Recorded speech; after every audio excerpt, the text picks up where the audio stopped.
Forget the barbarians at the gates. Forget the tales of political corruption.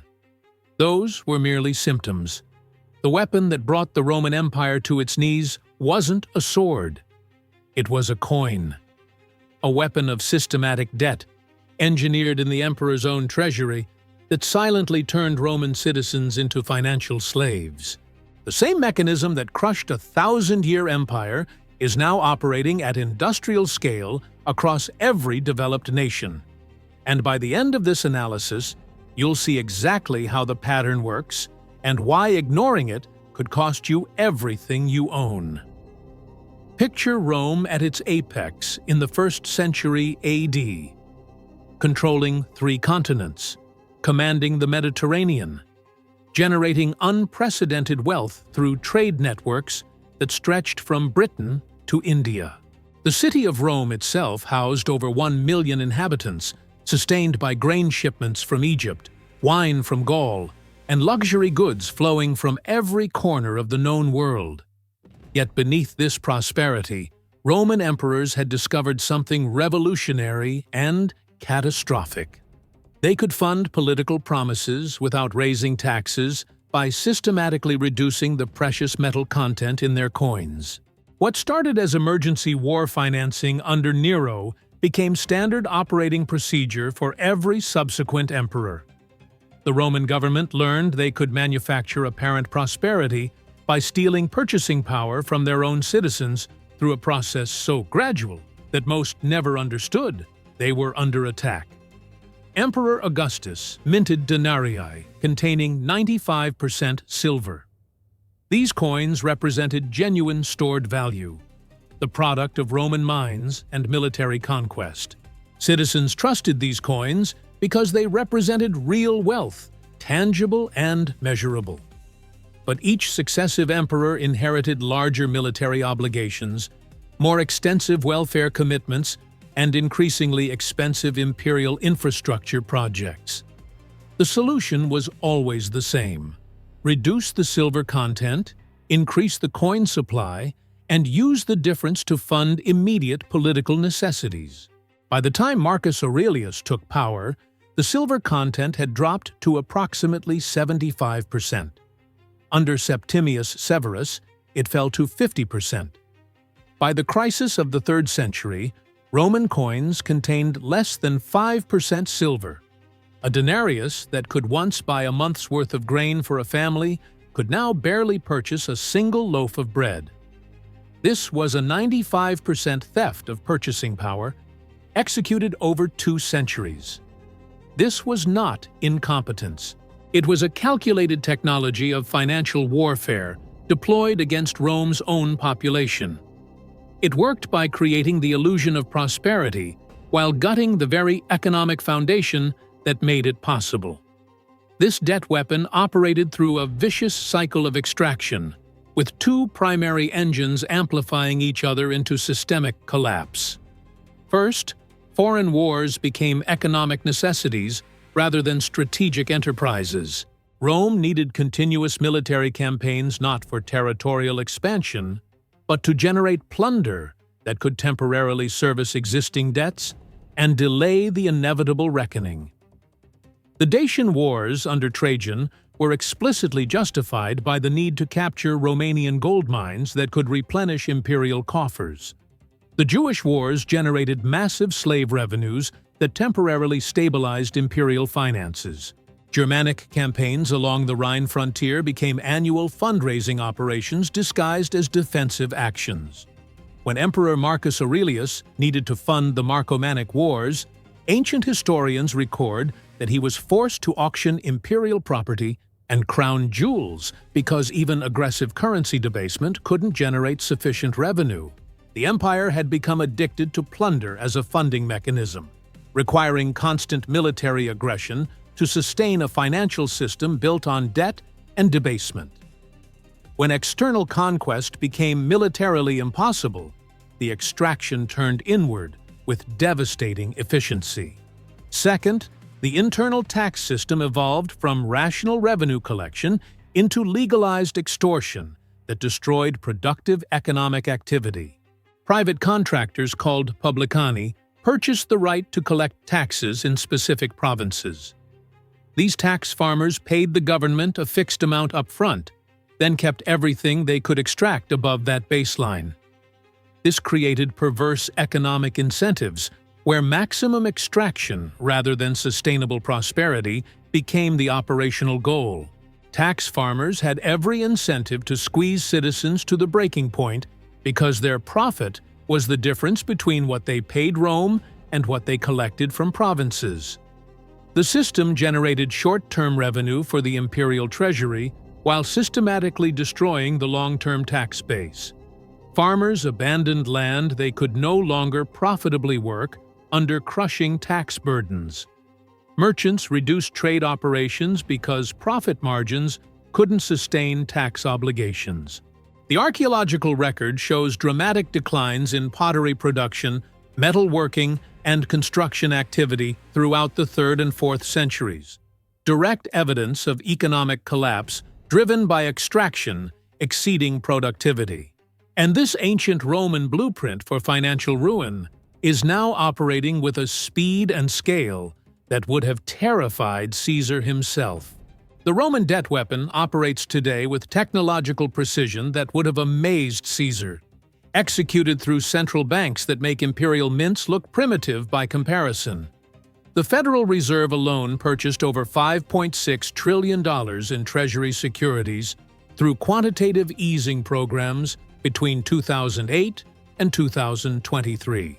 When combined with the European Central Bank, Bank of Japan, and Bank of England, these monetary authorities have collectively expanded their balance sheets by amounts exceeding $20 trillion since the 2008 financial crisis. The mechanism is digitally sophisticated, but conceptually identical to Roman debasement.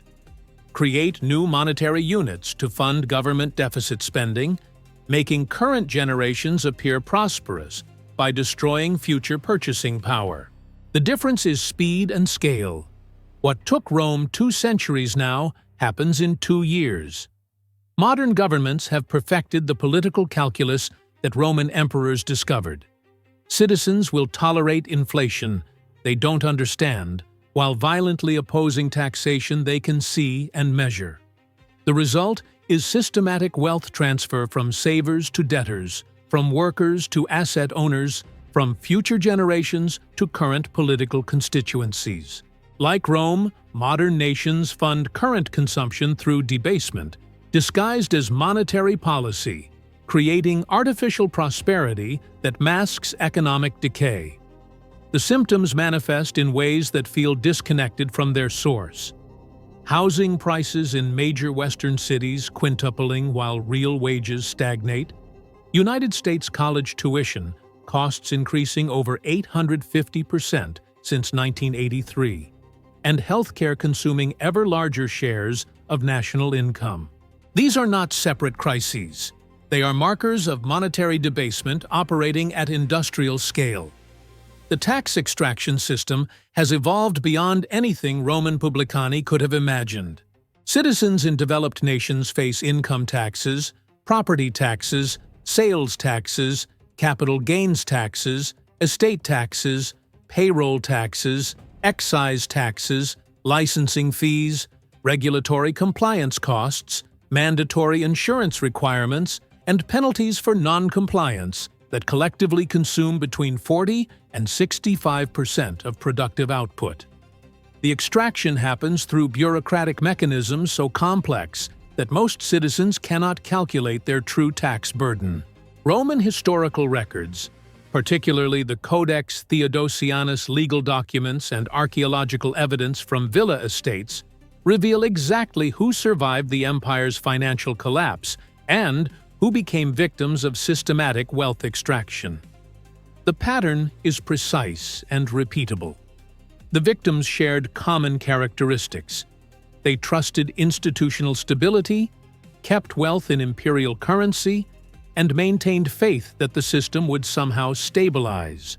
Middle-class Romans, the backbone of the early empire's economic prosperity, experienced gradual impoverishment as inflation destroyed accumulated savings while tax obligations consumed current income. Small landholders, urban merchants, skilled craftsmen, and minor officials watched their economic independence evaporate over 2 or 3 generations. A pottery merchant in 2nd century Gaul could accumulate savings in denarii, purchase property, and fund his children's education with reasonable confidence in future purchasing power. That same merchant's great-grandson in the 4th century faced a world where currency was nearly worthless. Tax obligations exceeded profits, and economic survival required attaching oneself to a wealthy patron's estate as a dependent laborer. The archaeological record documents this collapse through dramatic declines in middle-class housing, reductions in grave goods indicating wealth levels, and the disappearance of small independent workshops. By the 5th century, much of Rome's former middle class had been reduced to colony, legally bound agricultural workers who were effectively serfs tied to aristocratic estates through debt obligations they could never repay. The victors understood the system's true nature and positioned themselves accordingly. Roman senators and wealthy patricians systematically converted liquid wealth into productive hard assets that held value independent of monetary manipulation. They accumulated agricultural estates that produced food regardless of currency fluctuations, acquired mines that generated precious metals, invested in manufacturing operations producing essential goods, and purchased luxury items like silk and gemstones that maintained value across currency regimes. The villa economy that emerged in the late Empire represented this survival strategy made visible. Self-sufficient agricultural estates that could produce food, manufacture goods, and maintain security forces independent of imperial authority. Most importantly, they developed multiple income streams based on real productivity rather than monetary returns. The Roman debt weapon succeeded because citizens failed to recognize that financial warfare was being conducted against them until the damage became irreversible and their economic independence had been systematically destroyed.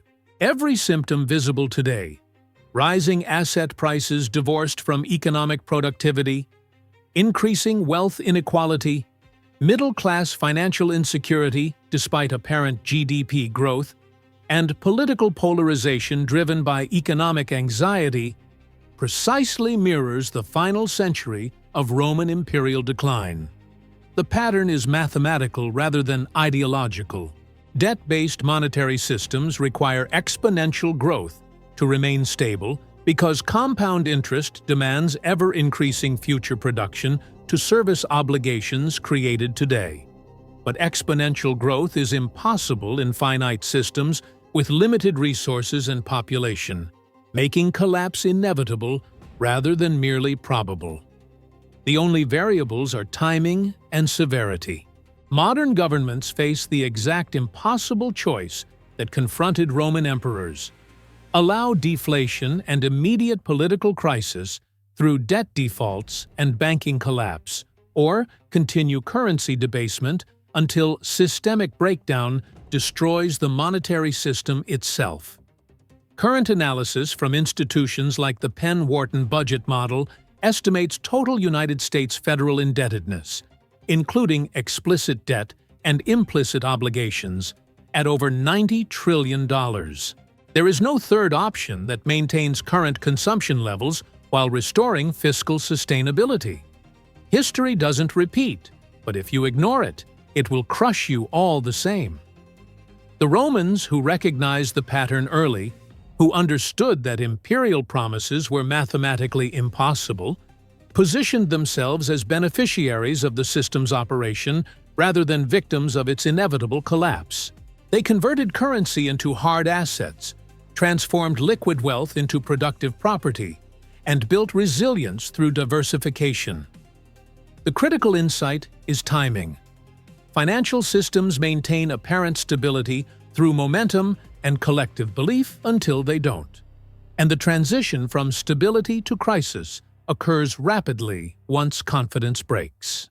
The question facing anyone holding wealth today isn't whether the current debt-based system will collapse, but whether you'll be positioned as a Roman patrician with productive estates and hard assets, or as a Roman peasant whose savings evaporated and whose labor became bound to others through inescapable debt. If this analysis opened your perspective, subscribe to the Financial Archive to decode other patterns. The answers are in the past,